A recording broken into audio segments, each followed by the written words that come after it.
आप देख रहे हैं नेट्रिक न्यूज, साहस सच कहने का। नमस्कार, आप देख रहे हैं नेट्रिक न्यूज और आपके साथ मैं हूं दीप्ति द्विवेदी। जो कहा वो पूरा किया। जी हां, चुनावी वादे के मुताबिक कांग्रेस ने एमपी और छत्तीसगढ़ में सरकार बनाने के बाद ही महज चंद घंटों में किसानों के कर्ज माफी की घोषणा कर दी। साथ ही तीसरे राज्य यानी राजस्थान में किसान कर्ज माफी की घोषणा करने की तैयारी चल रही है। लंबे अरसे के बाद सत्ता में लौटी कांग्रेस पार्टी काफी उत्साह में नजर आ रही है। कांग्रेस अध्यक्ष राहुल गांधी ने प्रधानमंत्री नरेंद्र मोदी पर जुबानी वार करते हुए कहा कि 3 राज्यों में सरकार बनते ही उन्होंने 6 घंटे में 2 राज्यों में किसानों के कर्ज माफ की घोषणा कर दी है। लेकिन बीजेपी सरकार को 4.5 साल हो चुके हैं और पीएम मोदी ने किसानों का 1 रुपया भी कर्ज माफ नहीं किया है। इतना ही नहीं, राहुल गांधी ने किसान को संबोधित करते हुए कहा कि आप पसीना बहाते हैं और हम आपकी आवाज उठाते हैं। हम आपकी आवाज को तब तक उठाते रहेंगे जब तक नरेंद्र मोदी किसानों का कर्ज माफ नहीं करेंगे। हम उनको सोने नहीं देंगे। वहीं राहुल गांधी ने किसानों को भरोसा दिलाते हुए कहा कि कांग्रेस पार्टी और बाकी सारी विपक्षी पार्टियों को लेकर आपके साथ खड़े होंगे। कांग्रेस अध्यक्ष राहुल गांधी ने प्रधानमंत्री नरेंद्र मोदी से सवाल पूछते हुए कहा कि आखिर वो देश को बताएं कि मोदी जी आखिर कब तक कर्ज माफी करेंगे।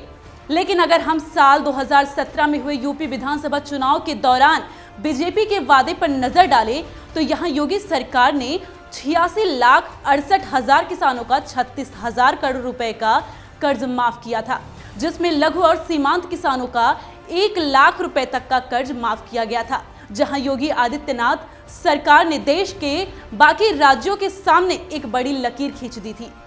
हालांकि योगी सरकार ने अन्य राज्यों में सरकार के सामने ये सवाल भी खड़ा कर दिया था कि बिना केंद्र सरकार की मदद से यूपी जैसे बड़े राज्य में किसानों का कर्ज माफ हो सकता है। लेकिन जिन किसानों से कर्ज माफी का वादा कर बीजेपी ने यूपी की सत्ता में वापसी की थी, उन्हीं में से कुछ किसानों से छलाव होने का मामला भी सामने आया था, जिसमें कर्ज माफी नहीं किसानों का मजाक भी बनाया गया था। जहां किसानों को प्रमाण पत्र के नाम पर 1 रुपए 10 रुपए तक के कर्ज माफ करने के मामले से सरकार की किरकिरी हुई थी। लाल बहादुर शास्त्री जी ने जय जवान जय किसान का नारा दिया था और किसानों के लिए दावे, घोषणाएं, वादे उससे पहले से ही किए जा रहे हैं। लेकिन हकीकत ये है कि किसान अब भी प्रताड़ित है, शोषित है, परेशान है, आत्महत्या करने के लिए मजबूर है। चुनाव दर चुनाव, चाहे विधानसभा का चुनाव हो या लोकसभा का चुनाव हो, हर कोई किसानों की बात करता है, कर्ज माफी की बात करता है, किसानों की स्थिति सुधारने की बात करता है। लेकिन अभी तक किसानों की स्थिति सुधर नहीं पाई है। भले ही कांग्रेस ने 2 राज्यों में किसानों का कर्ज माफ करने का फैसला कर लिया हो, लेकिन सवाल ये उठता है कि कांग्रेस ने कर्ज माफी की घोषणा तो कर दी, लेकिन पहले से ही कर्ज में डूबे राज्य किसानों को राहत कैसे देंगे। लेकिन जिस तरह किसान कर्ज माफी अब तक चुनाव में जीत का गारंटी का मुद्दा बनता जा रहा है, उसके बाद नजरें इस पर हैं कि क्या लोकसभा चुनाव में बीजेपी का रुख भी बदलेगा।